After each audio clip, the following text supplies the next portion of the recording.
Dear Marie, dear Keith, congratulations to be one of the laureates of the Global Award for Sustainable Architecture this year.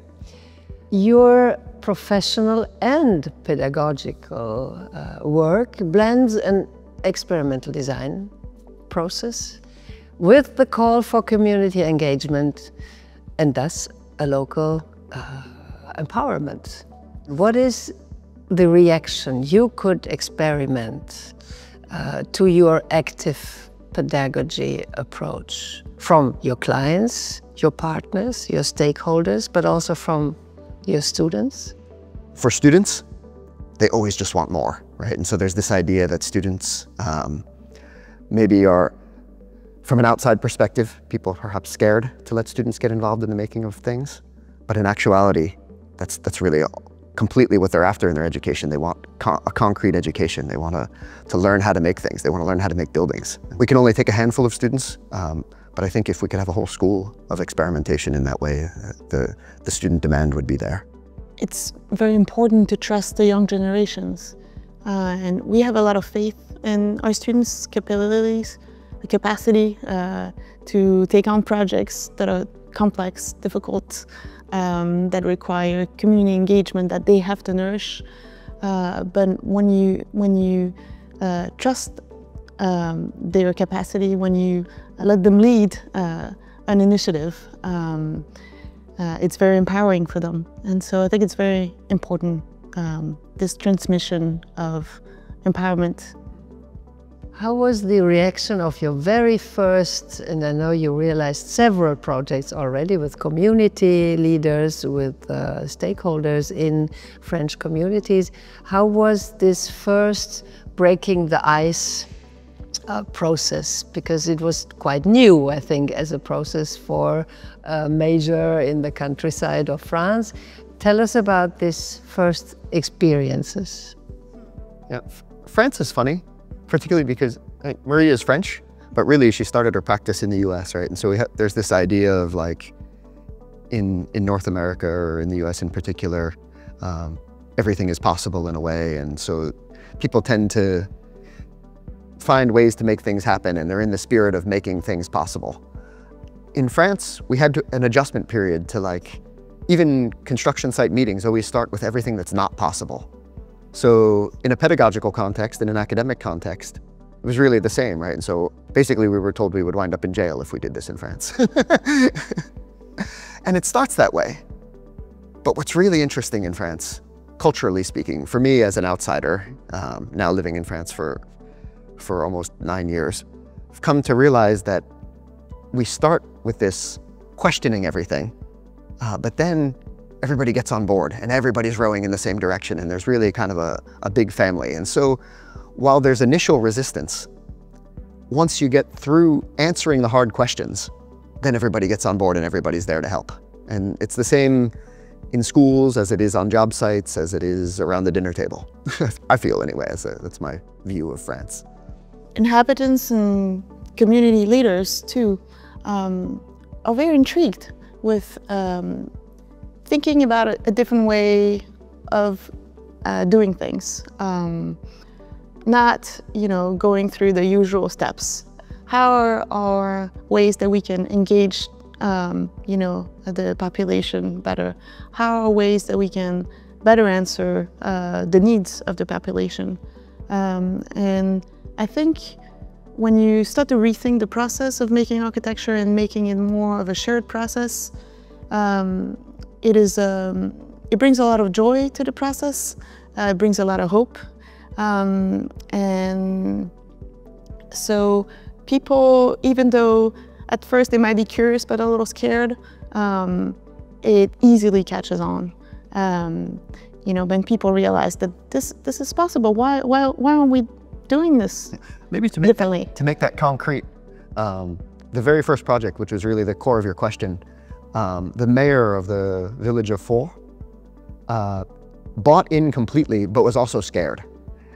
Scared of a participative process from the beginning of the design process, right? And so we sort of said, okay, if students and faculty are going to volunteer to do this, there's some ground rules. And one of the ground rules is that the process has to be completely participative and collaborative. Remember the first meeting we had, he said, well, we're going to have a public meeting, but we're going to meet with the steering committee first, right? You're going to present us. And we said, no, we're just going to present, you know, live to in the public meeting. But in his typical posture of an elected official, the idea of getting everybody involved in the process was terrifying because he saw no end to it, right? And so if you sort of open that door, where does it stop?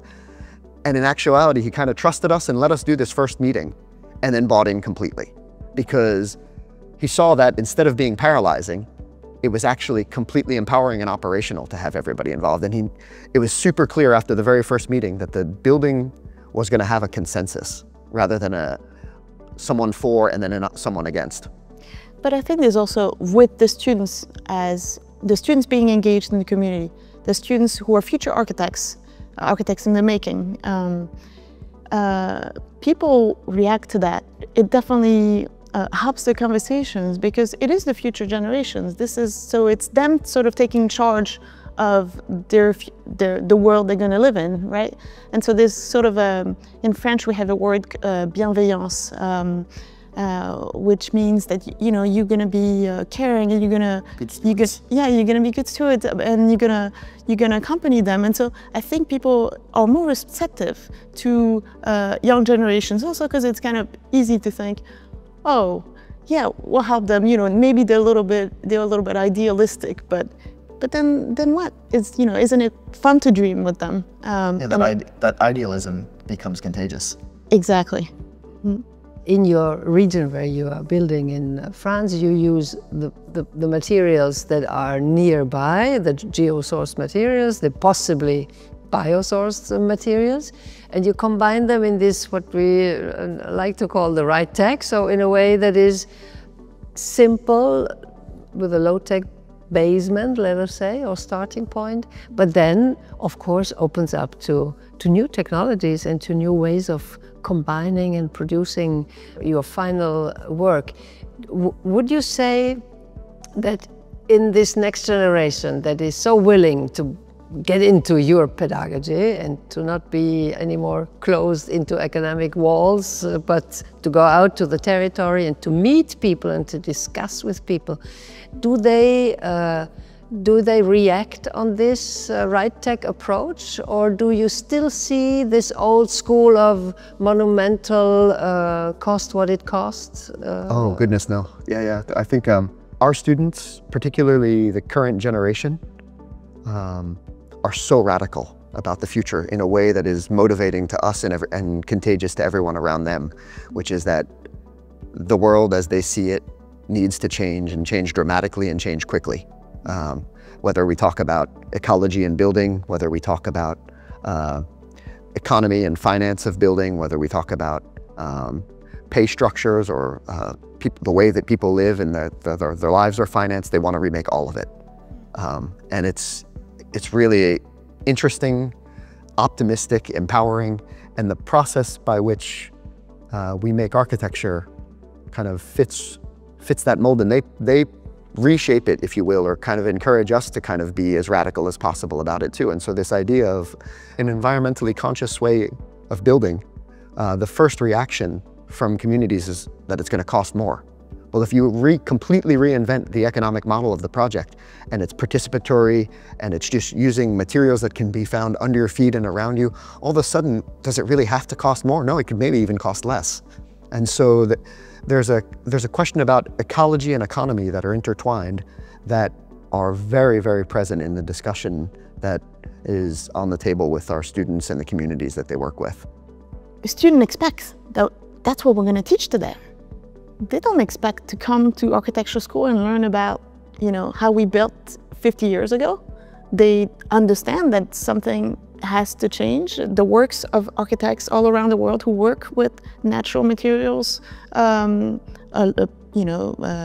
engage in communities. I'm thinking even a step further, which is that most of them don't want to build new buildings anymore. Which the last 3 years, all of our projects have been renovation projects. And so there's a question about frugality that's in the air. In French, there's this expression that's sort of in the architectural discourse at the moment, which is the déjà là, or the already there. And not only do they want to use natural biosourced and geosourced materials, they want to use it to renovate and reinvigorate what's there, as opposed to making new things that will just continue to pollute the landscape. They're not just interested, they're passionate about the use of natural materials, local materials, how to grow from traditional crafts and build in the contemporary world. They are also very interested in broadening the question to the question of the resources, right? And so more and more our pedagogical approach has integrated not just starting the design from the programming with the people, but also starting the design with where the material comes from. Going to the forests, going to the quarry, understanding the transformation processes that happen and the energy that's necessary. And it's definitely an attitude or a broadening of the thinking about what it means to be an architect, what it means to make architecture, all the impacts that it's going to have, because when you use local materials, it has an impact on the local economy. It has an impact on the social structure of the community that you're making the project for. New generations are going to show us a different way to make architecture. So let them be passionate, let them surprise us. Thank you very much for your work, for your engagement. Please continue this way. Thank you, Marie. Thank you, Keith. Thank you, Jana.